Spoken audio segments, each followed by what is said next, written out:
3000ဆိုတာမာလာရှန်ကောတပွဲစာတောင်မရှိပါဘူးအဲ့ဒီကိစ္စနဲ့ပတ်သက်ပြီးတော့ကျွန်တော်ပြောချင်တာဘာလဲဆိုလို့ရှိရင်ပြီးခဲ့တဲ့တစ်လလောက်ကပေါ့နော်မိဘတယောက်ကနေပြီးတော့မိဘတယောက်တော့မဟုတ်တော့မိဘတော့မဟုတ်တော့အတော်ဖြစ်မယ်ထင်တယ်ကလေးတယောက်ရဲ့အတော်တယောက်ကနေပြီးတော့သင်တန်းစုံစမ်းခြင်းတယ်ဆိုပြီးတော့ဖုံးဆက်တယ်ပေါ့နော်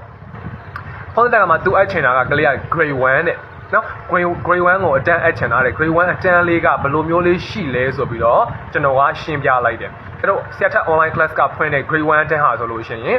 တပတ်ကို4ရက်တင်တာအဲ့ဒီ4ရက်က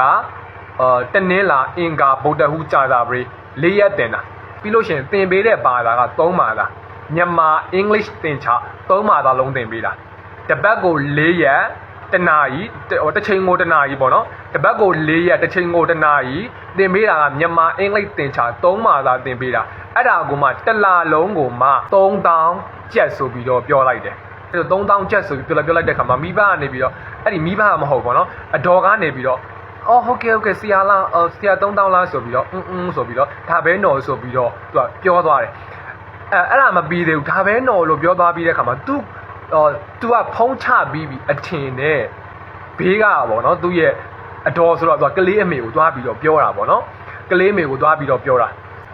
ဟုတ်တယ်3000လေးရများလိုက်တာတဲ့သွားသင်မနေနဲ့လှုပ်ရှုပ်တယ်တဲ့ငါပေါ့ငါသင်ပေးမယ်အဲ့လိုမျိုးပေါ့နော်အဲ့ကြတော့ပြန်စဉ်းစားမိတာကငါတောင်းလိုက်တဲ့3000ကတကယ်ပဲများနေတဲ့သင်တန်းကြီးလားပေါ့နော်ကျွန်တော် online class ကျင်းလဲလာတာဆိုလို့ရှိရင်4နှစ်ကျော်5နှစ်ထဲကိုရောက်နေပြီအခြား online class ရဲ့သင်တန်းကြီးတွေကိုသင်တန်းကြီးနဲ့ကိုတောင်းတဲ့သင်တန်းကြီးတွေကိုသွားပြီးတော့ရှင်ကြီးလိုက်တဲ့အခါမှာကိုယ့်ရဲ့သင်တန်းကြီးကအနည်းဆုံးလို့တောင်မှပြောလို့ရတယ်ပေါ့နော်သူများတွေဆိုလို့ရှိရင်တပတ်3ရက်ကိုမှနော်4000 5000တောင်းနေတဲ့အခါ4000 5000တောင်းနေတဲ့အချိန်မှာကျွန်တော်ကဒီ3000ဆိုတဲ့ဟာနဲ့လူတန်းစစ်တက်နိုင်အောင်တို့တာ3000လေးပဲသတ်မှတ်ထားတယ်ပေါ့နော်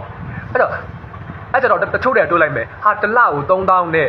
နဲလိုက်တာဆိုပြီးတချို့တွေကကြတွေးတယ်ပေါ့နော်ပြောချင်တာကပညာရေးဟာဆိုလို့ရှိရင်မာလာရှန်ကိုတပွဲတာတောင်မှမတန်တော့ဘူးလားဆိုပြီးကျွန်တော်မေးချင်တာဖြစ်ပါတယ်အဲ့ဆိုလို့ရှိရင်ကျွန်တော်တစ်ချက်တွက်ကြည့်ရအောင်တရက်စာနဲ့တွက်ကြည့်ရအောင်โอเคအဲ့တော့တပတ်4ရက်သင်တယ်ဆိုတော့တစ်လမှာ4ဘက်ရှိတယ်4 16ဆိုတော့တစ်လမှာ16ရက်သင်ရမှာတစ်လကို16ရက်ဆိုတော့3000ကို16နဲ့စားလိုက်3000ကိုရက်16ရက်နဲ့စားမယ်ဆိုရင်1800နဲ့မှာ85ချက်ကြာမယ်2000တောင်မှမပြည့်ဘူးတစ်ရက်ကို2000တောင်မှမပြည့်ဘူး1800နဲ့မှာ85ချက်ကြာမယ်အဲ့ဒါတောင်မှသင်တန်းကြီးကများပါတယ်ဆိုပြီးတော့ဖုံးချပြီးဒါထင်ပြီးတော့အဲ့ခါမှာကျွန်တော်ကြားသွားတဲ့ခါမှာစိတ်မကောင်းဖြစ်မိတာပဲဘာရတော့မဟုတ်ဘူးဒါလေးကိုလာပြောပြတာဖြစ်ပါတယ်ပြောချင်